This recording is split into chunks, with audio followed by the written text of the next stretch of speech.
Good morning. Welcome to Math Time. Today is day 21 in your math packet. If you do not have a new packet yet, if you've not been able to pick up one or get it downloaded, I will, of course, link all the questions that go with today's math lesson underneath this video. So you'll be set. You'll be able to use that.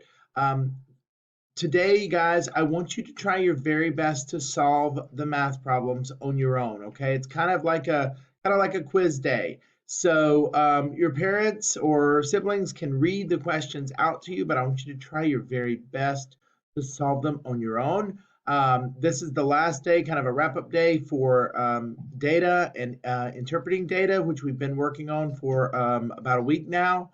And you have 4 questions that will be linked underneath the video here that you will need to look at, interpret the data, and to give me the answers to those 4 questions. They are on page 5 of your packet if you've got a packet, but I will also have them linked under this video clip here. So please try your very best. I can't wait to see your work and show me what you have learned, okay?